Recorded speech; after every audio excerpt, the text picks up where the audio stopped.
Our good friends here at Career Builder are sponsoring today's delicious lunch. And I want to invite a very good friend of mine and former colleague, Richard Carlson, up to introduce Nacho. And Richard, take it away, and look forward to hearing everything you have to say. Thank you, Nacho.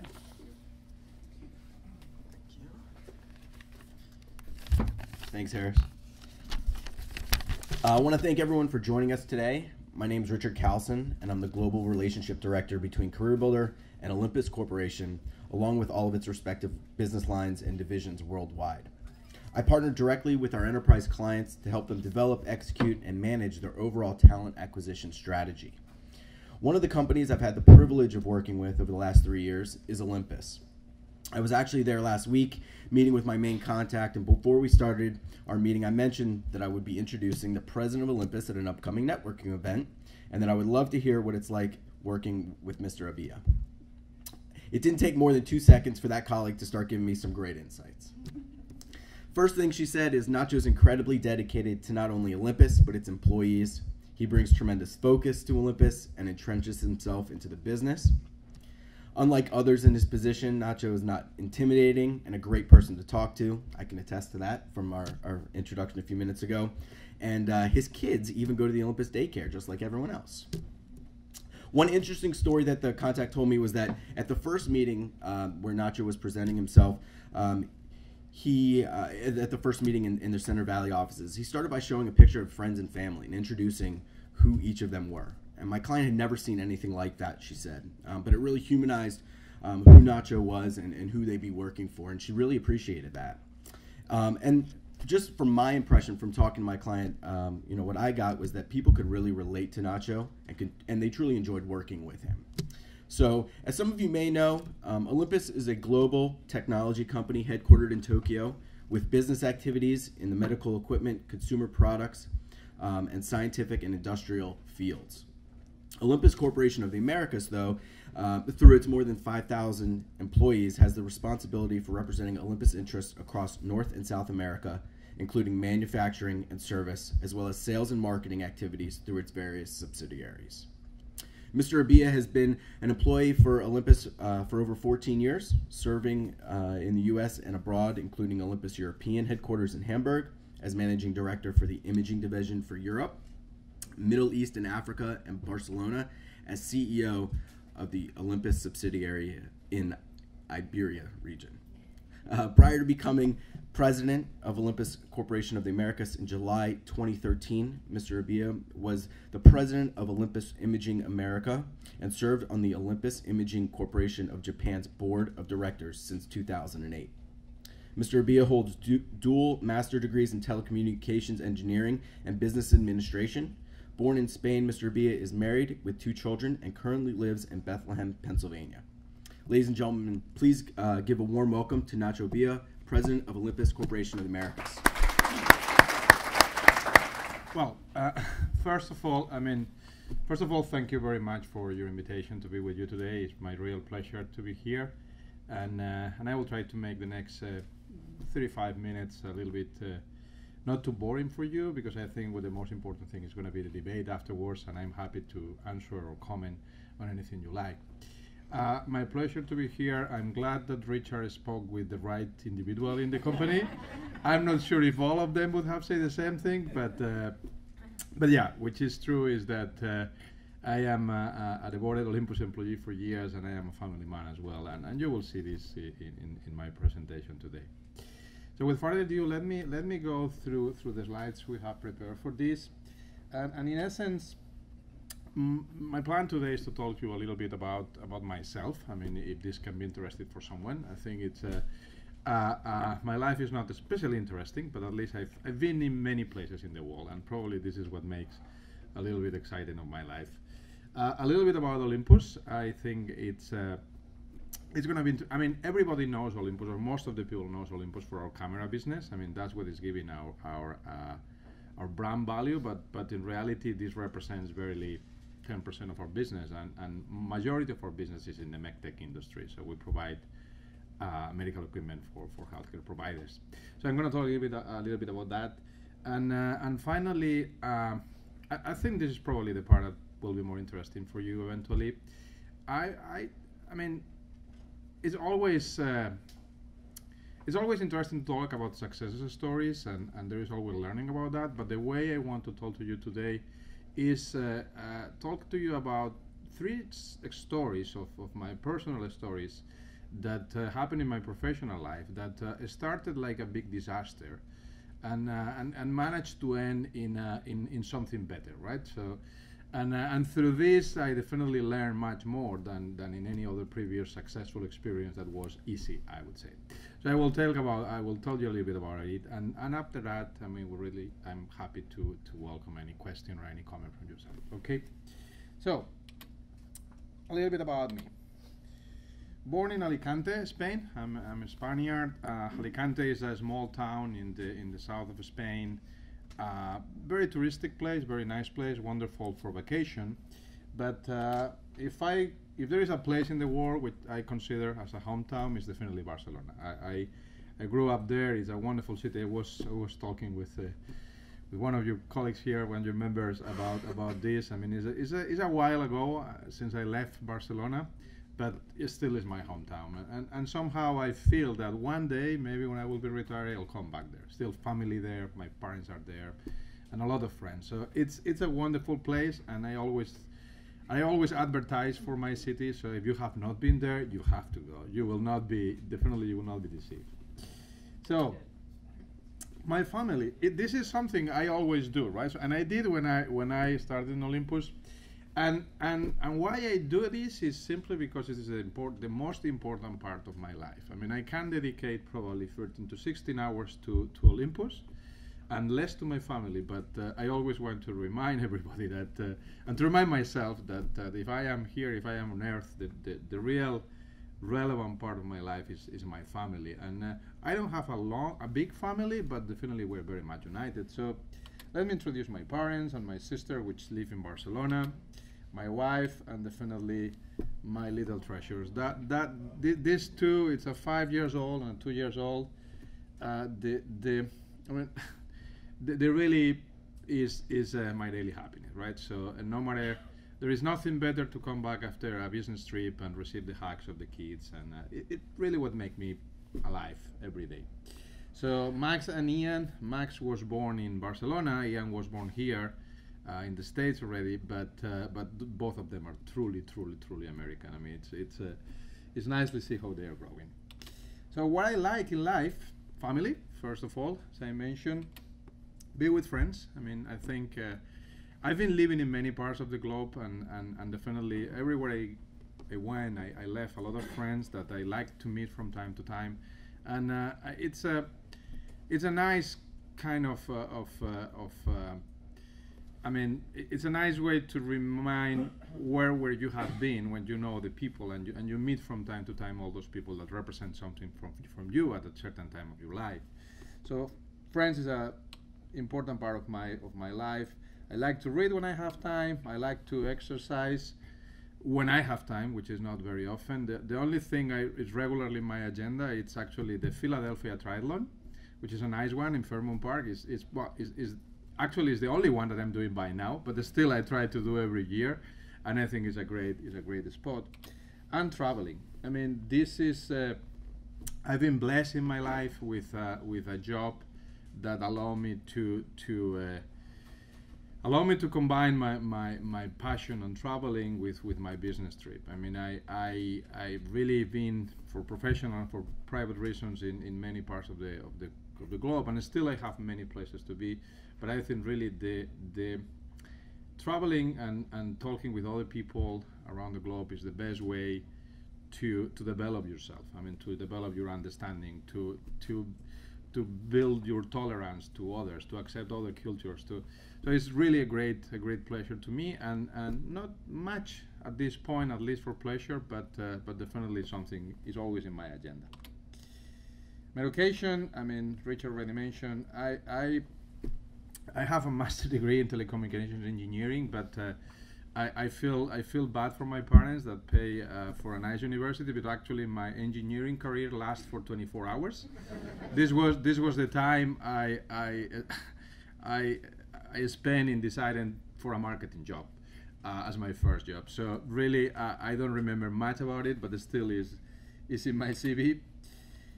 I discovered that the business was my passion, and I wanted to develop business all over the world. So I went to MBA, and in essence, I'm really a passionate believer about continuous education. So as much as I can, at least once a year, I try to go for 2 or 3 days to a business school where they make me a little bit more humble, right? So they remind you all what you don't know, and in essence, to be when you are only in your business, and you at the end you have a tendency to become endogamic and to think that your wall is the wall, and the wall is much bigger than this. So it's always a great exercise to spend a few days in a business school with people from other areas, and it's really nice, and I do it as much as I can. So my professional background. So after I left college, I worked for a couple of American companies actually, but it looked like I didn't like much, and because I lasted for just 2 or 3 years, and then in '95 I started working at Sony, which was, I would say, my first I think, a strong professional experience. I learned a lot. I learned to work with Japanese companies, and since then I've been with Japanese companies. So it's interesting experience to work for a Japanese company. It's not the same that to work for American company. The values, the culture, and the most important that someone has to learn working for a Japanese company is the concept of time. So when you talk about short term in a US company, you normally are talking about the next quarter, if you are lucky. And when you talk about short term in Japan, it's between 1 and 3 years, right? So, and this tells a lot in terms of how to develop strategies, how the implementation time. So it's a very interesting experience, I would say. And it looks like I like it, because since then I've been almost for 20 years now working for Japanese companies. So I started working at Sony in Spain after a few years in Madrid, in Spain, in Barcelona. I moved for 1 year to Amsterdam. This was my first international experience. It's a great city. It rains too much for my taste, but it's a great city. It's nice, very international, multicultural, and I have a lot of fun there. Right after that, I joined Olympus in 2001, and I started as the CEO. Well, actually, I started as the founder of the Iberian operation in Spain and Portugal, because before me was no company, so we had some business through some dealers, but my job was to put everything together, and it was a very small business at the time, really a small business. It was a great time, and I was, barely at that time 31 years old when I joined, and really the job was too big for me. It was very obvious. I managed to convince, obviously, my boss and to hire me, but I felt immediately that the job was too big. I came from a marketing role, and this was to manage an entire company. And well, I had to learn a lot, and I had a lot of fun, and I could find that way a lot of good people that helped me to develop. And actually, it was a very, very successful experience. Was as successful that in 2007, someone thought that would be a good idea to bring me to Hamburg, where Olympus has the European headquarters, and I was appointed as the managing director for the imaging division, and from Hamburg we were managing the entire EMEA territory, so Europe, Middle East, and Africa, and I will tell you later why I have to be very often in Middle East and Africa. In 2011, well, probably we did something good in Europe. In 2011 was a surprise to me, but the company say, what about America? I say, why not? Where in America? I say, Central Valley. Is this close to Silicon Valley, or is it? Say, not exactly, but you're gonna like it. Well, all right. So I decided to move, and actually it's been great from a professional point of view, but it's even being greater from a personal point of view. My family is doing very well here, very well. My wife is happy, so I have a happy life. And my kids, as I mentioned, are truly American, and this is a great place to live. We live in Bethlehem, which is 50 miles from here north, and yeah, it's great time. And then 2 years after I came, the company offered me the position of president and CEO of the entire corporation. My first job here was as the head, as the president of the imaging division. So since July 2013, I'm in charge of the corporation. So, and to finish with me, I just quickly want to mention about what are the things I value in life. And I think this is not rocket science. Probably many of you share this. But this is very important for me. It's very fundamental because I try to be consistent in life. I try to always behave in a consistent manner. And this helps a lot when you have to take certain decisions or when you face certain situations. So I believe in transparency. I'm not a good politician. Sometimes it's unavoidable, but I definitely don't like that part of my job. I'm simple. I like simple things. I like things which are logic. I struggle with complicated things all the time. Ambition is good. Persistence is also good. Effort and accountability. There is no reward without effort before. Teamwork. Sense of humor, very important. I think we always have to keep a smile, and we always have to find fun, because otherwise this will not work, right? So in the long term. And all of this with a lot of respect of the people. Everywhere. People means employees, means customers, means stakeholders, means everybody.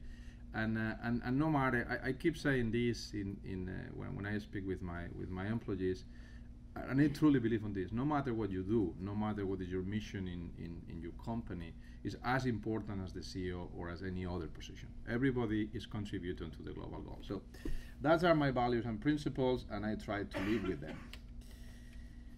Let me shift now to Olympus. So who we are. Let me start with our mother company in Japan, Olympus Corporation. So we are almost 100-year-old company. So I expect to be here by the first 100th anniversary of the company, which is going to be in 5 years from now.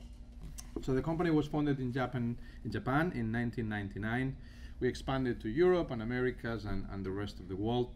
The original name was Takachiho Seikashucho, and it's great that someone had the vision that maybe it's better to change the name, otherwise it's going to be difficult to be known worldwide.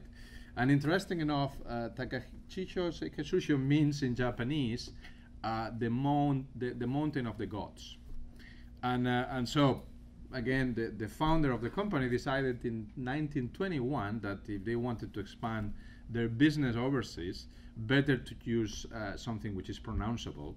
And then they created Olympus, which is the kind of Greek translation of the name. So our first product was a microscope. So all what we do has to do with images. And our first product was a microscope. Then we developed just later into photography. And in 1950, we invented the gastro camera, and this was the beginning of all the endoscopy therapies that we have right now. And then we entered in the medical field. So a little bit about the company. We are a 7 billion company, so we are in the probably 10, 11 position in healthcare medtech companies. Our market capitalization yesterday, and they said yesterday because this changed, was $14 billion. We are publicly traded in Tokyo. Our president and CEO, my dear boss, is Hiroyuki Sasa. Great man, about 36,000 employees.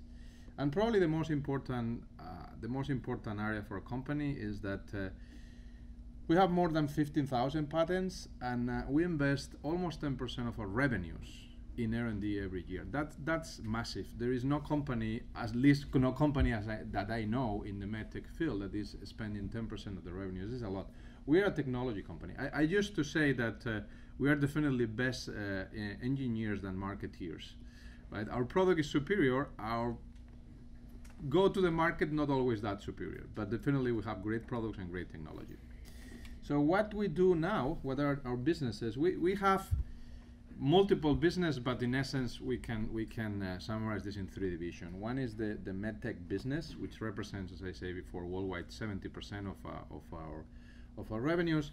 And in essence, what we do there is anything that has to do with something you can do in the human body without having to open it, right? So endoscopy. We introduce devices in the body through small holes, And by then, we can diagnose, we can proceed to a surgery, we can do many things in a minimally invasive way, which helps for the quick recovery and everything else. So this is the largest business we have, and this is the main driver for the company. At the end of the day, this is where the growth is, this is where the profit is, and that's where most of the people in the company is focused on. But we have also as well a life science and industrial division. So we keep doing microscopes. 100 years later, we keep doing microscopes, and it's a good business. And then we have this together with an industrial division providing non-destructive testing devices for variety of industries. And finally, we have our consumer imaging business, which is normally the reason why Olympus is known. It's a great business. I've been working for that business for years. It's very nice and very interesting. Changing and definitely a challenge as well. I think the mobile phone industry completely changed the battlefield in the camera business. But well, I think we're doing well. We have great products and we are managing well through these times. So, Olympus Corporation of America, it was established in 1968 in Lake Success in New York. I think 2006, the company took the decision to move to Pennsylvania in Center Valley. Since then, we are there. We are managing from Center Valley, we're managing the entire Americas, from Alaska to Patagonia. We have offices everywhere, and we employ about 5,000 people in the entire Americas. So what we do, it's definitely many things, but from a sales perspective, we are the responsible company to sell all Olympus products in the Americas, in North and South America. And we differentiate between US and Canada group and then Latin America, mostly because of the maturity of the market. I think it's completely different. It requires completely different setup for the companies to go to these markets. Is not much what we can share between the mature markets and the emerging markets, I would say. So we manage Latin America from Miami. We have an office there to give support to the entire Latin America and our subsidiaries there. And from US and Canada are managed mostly from Center Valley managed US, and from Toronto we have our Canadian operation. And then we have our manufacturing group. We have a relevant manufacturing here for the entire world. We have 6 big factories and many others smaller. This is managed from Boston, which is our manufacturing headquarters there. Yeah, and it's good to have them. I think it's good to create additional value to the company, that not only to sell the products. So we're very proud about this operation, and we're creating very nice products for the entire world. What is our mission? Well, I think, as you see, there is not much brain here, right? So it's what any company would like to grow, to have satisfied customer, operational excellence, employee satisfaction. Any company would strive for this, I'm sure. But the way we look at this, I think, maybe a little bit different. We start for employee satisfaction. We believe that if we have a group of employees which are happy and satisfied to do the job, they will deliver the operational excellence. This will deliver the customer satisfaction, and finally we'll have the growth. So we try to start from the bottom and think from that perspective when we build our strategies. How big we are? We represent a little bit more than 1/3 of the entire corporation. So last year we're in 2.4 billion. This year we are heading to 2.6, 2.7, depending how this will go. And the entire company is growing very nicely. So it's a relevant part of the corporation. So what happens here really affects the rest of the globe. So that means 2 things. One is that we have a lot of, I would say, responsibility in our shoulders, and the other thing is that we continuously have visitors from Japan trying to understand how are we doing here. Last year, we managed to contribute heavily to the company. We grew 22% last year, and this year we are nicely growing as well. So doing well, I would say. And to finish with Olympus, I think that just to share a little bit about our social lean philosophy. I will talk later a little bit about something that happened in our company 3 years ago. We had a serious financial scandal in Japan, that was very tough for the company and for the employees. And probably because of that, we are even more than ever engaged in this philosophy, integrity, innovation, involvement. I mean, we obviously, integrity is something we never compromise as a company. Innovation is our DNA. I mean, we are in the market because we continuously innovate and because our technology is how it is. And involvement is because we want to be part of the community where we are, right? So at the end of the day, we want to give back to the society some of the things that society are giving to us. And this is really true. In our case, it's true in our case in our headquarters in Japan, and it's definitely true in our activities in America. All right, so let me go now through this part, and it will not be too long, but I was thinking what kind of stories I could tell you, right? And I've been successful in many parts of my life, in some others less successful, but as I mentioned before, to talk about successful stories is easy, but I don't think or at least in my case, the parts of my professional life where I've been more successful, I really did not learn much, and in other occasions where I had to go through very difficult times, I learned a lot. So I tried to position this from that perspective. So yes, I joined the company in 2001, and the revenue that year was 12 million euro, right? 12 million euro at that time. By 2007, the company was 200 million euro. So it was a significant growth in 6-7 years, right?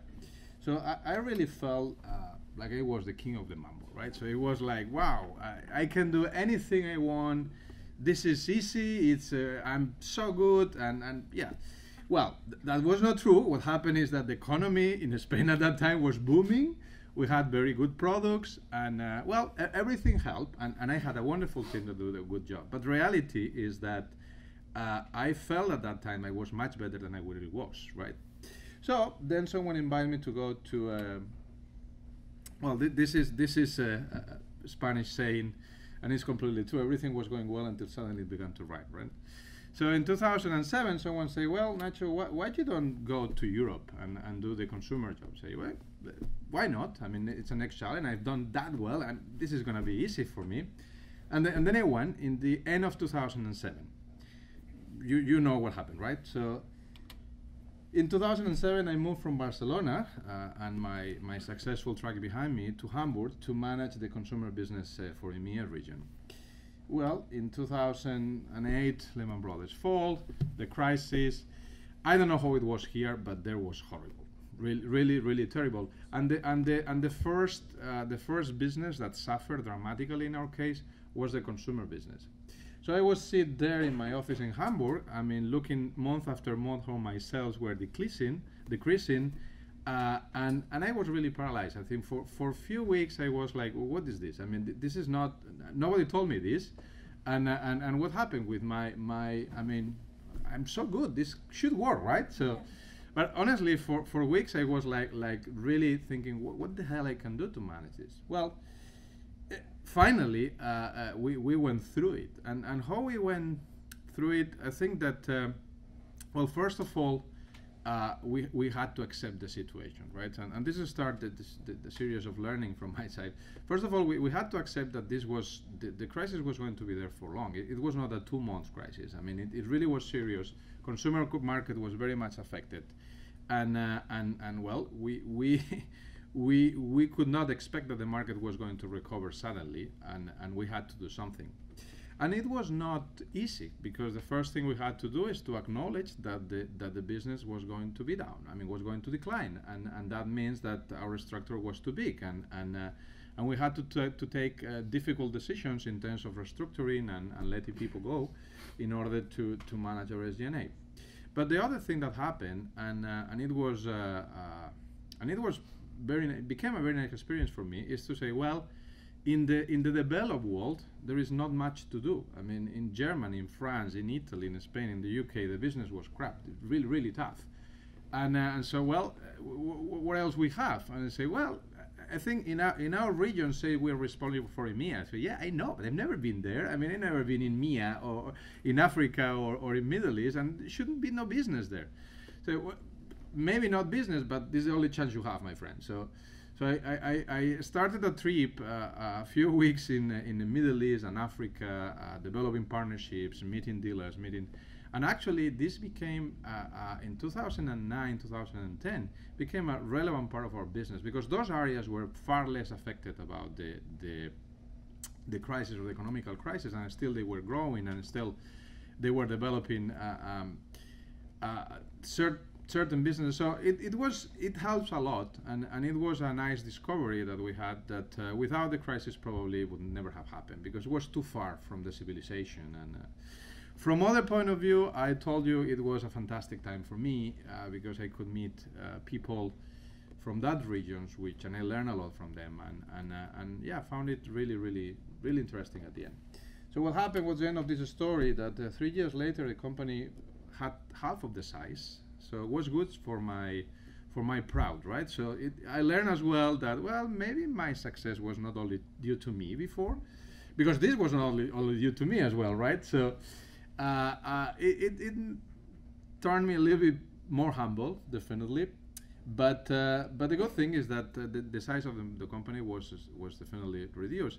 But we were more expanded internationally, so we covered better the region where we are, and we were profitable after 3 years of really struggling with that. So it's well, it started badly. It was a very tough time for me, but I really learned a lot through the process, and finally we managed and we keep the company afloat. This is one story. The other one is when I moved to the US. So I moved here in March, April 2011. I came first by myself. I was looking for a house and a school for my kids, everything else. So, and then in August, I went back to Barcelona. I picked up my family, and then we came to Pennsylvania, and we started living there. With it was a not easy decision to move to the States. I think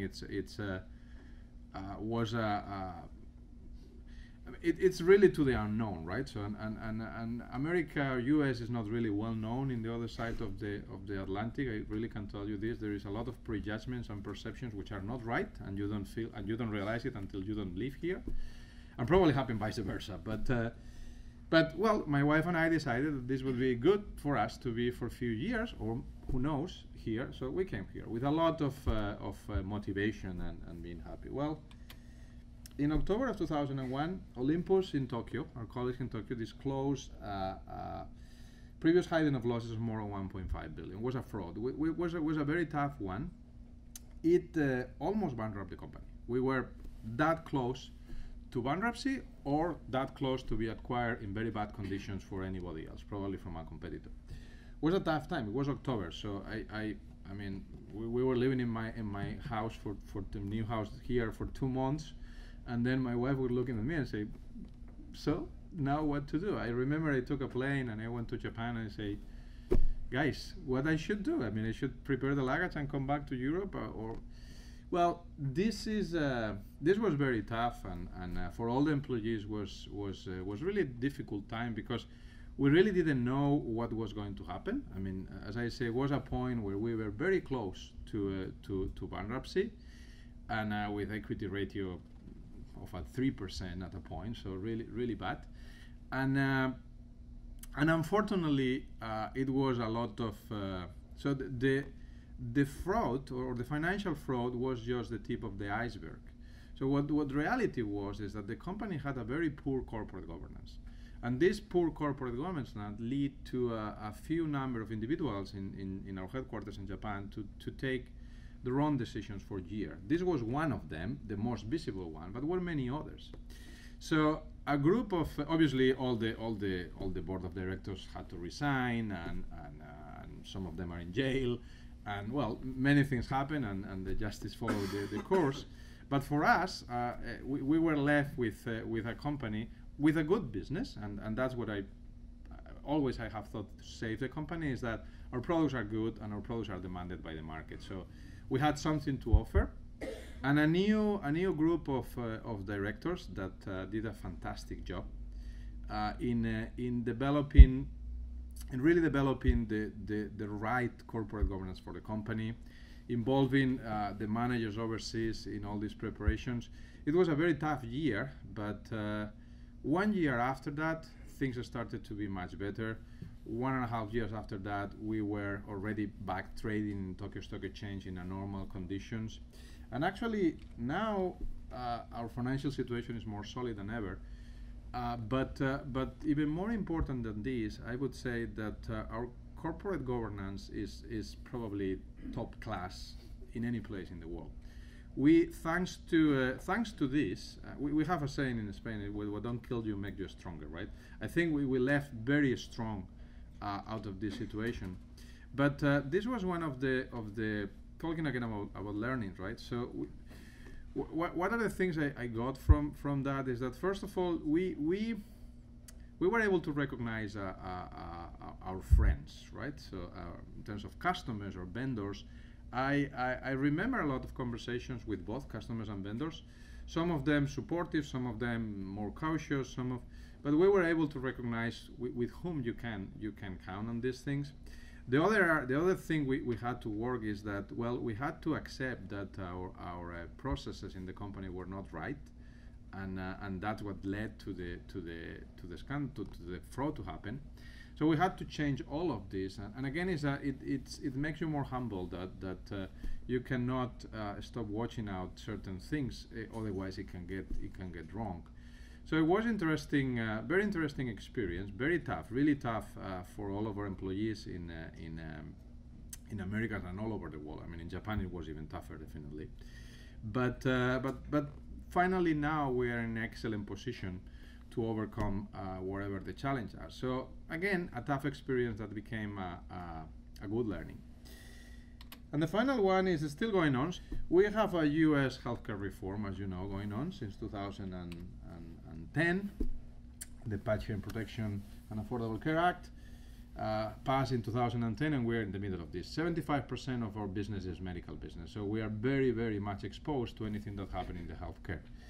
And I know some of you here in the healthcare, this is definitely being an interesting, challenging experience, because part of the problem is not only the reform itself or the final goal of the reform. Part of the problem is that in reality nobody knows exactly what is going to happen, and this is creating huge uncertainty in the market. And for the hospital administrators, medtech companies, insurance companies, I think is a real challenge to how to position yourself in whatever we expect to come, right?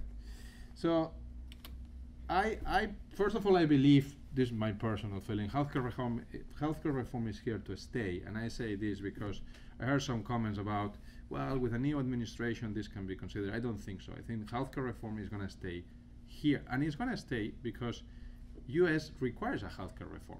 I don't know in which way, but how to do it, but definitely the healthcare per head in America, in US, is double that the healthcare per head in any other civilized country in the world. So $9,000 here against $4,500 in Germany, $4,000 in Spain, which are places with a great healthcare as well, right? So this is unsustainable. This is unsustainable for the GDP of the US. So it's going to be here to stay. The question is, how can we navigate to this? Well, the first gift we got is the sales excise tax, and that was great, right? 2.3% of our sales, volatile. It was fun to go to Japan and say, you know what? Few dozens of millions are going to disappear from the top line and from the bottom line directly. So it was a tough thing, but obviously I understand. Obviously, I don't like the sales excise tax from a corporate perspective, but still, I believe that the aim of the healthcare reform, it makes sense. So to look for better medical outcomes, better patient satisfaction, and better cost. Well, it's something that sounds very great to me. Fantastic. The question is how this is going to be done, and I think this is really the key point, and this is which is creating a lot of a struggle for many people.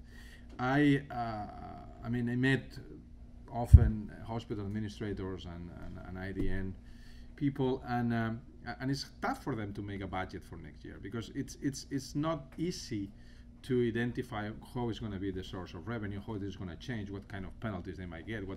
So it's creating uncertainty for healthcare providers. So what to do in this occasion? Well, and that's what we are doing. And I don't know how this will finish, but we know many of our competitors are cutting expenses and really laying off people, and then really becoming very, very cautious. We did exactly the opposite. I mean, we are more aggressive than ever. So we see this as an opportunity. Our product portfolio is well positioned to help with the triple aim because all our devices are focused on minimal invasive treatments, which is in essence good for the triple aim from any angle. But we keep investing as much as we can in R&D, and we are hiring massively people in the United States, as some of you know here, right? So because we see this as an opportunity, we see this as a great opportunity for us to keep growing and probably to take advantage of other players which are kind of being more cautious in this time. So I don't know if this will work or not, but I hope it will, and I definitely believe it's the right thing to do. That's what we are doing. So and with this I will finish, but what are the if I can summarize in four things, in four ways, what I learned through all this experience, and probably many others, right? So the first thing is hope is not a strategy. And believe me, I've seen this many times in my life. I mean, people just complaining about the environment and hoping the environment will change while your business is dying. And the environment is very cruel, right? So it doesn't change. So hope is not a strategy. You have to find your way. I mean, when I was sitting in my office in Hamburg for weeks, just waiting for the miracle was not going to come. So you have to stand up and find your way and develop your way in one way or another. And you have to take risk. But what is not valid is simply to hope, because this is not going to solve your problems. As the other big learning to me through that occasions is that the Chinese word for a crisis is actually two words: it's danger and opportunity. And the way they see it is that in any crisis situation there is opportunity for you, and you have to find this out, right? So in the case of Europe, was definitely, when I was in Europe, was definitely to look for other markets and look for other alternatives. There is always things you can do. And again, you cannot be just complaining about the environment. You have to find your opportunities through it. The healthcare reform is another clear example for us that we believe this is an opportunity, but we have to build the opportunity as well. That's a classic, but I think it's always needs to be mentioned, right? You can never do things alone. You need people, you need good people, and probably in difficult times you need people more than ever, because these are the ones that are going to help you to go through it. And anybody has enough power or enough intelligence or enough abilities to do it by themselves. So I think when things are difficult is when you have to pay more attention to take care of your people. And be sure that you have the right team with you and care of them. You have to really maintain them highly motivated and show them that the entire team is responsible for the success and for navigate through whatever the situation is. And finally, consistency and persistence. I think this is another thing that is relevant, because none of these things happens overnight. I mean, when you develop a strategy, and it's easy to tell about how it was 5 years after, but in the moment when you are developing your plans and you are developing your strategy, your tactics, you don't know how it's going to be. You have to believe in you. You have to believe in what you are developing, and you have to be consistent. If you really think you're doing the right thing, maybe the results will take a little bit to come, but you have to keep doing. If you change direction every second day, this is definitely not going to be good. And with this, just thank you very much. I'll leave you my email in case you want to get in touch for anything. And again, I appreciate you having me here for the lunch. And any question or any comment, really welcome. Thank you.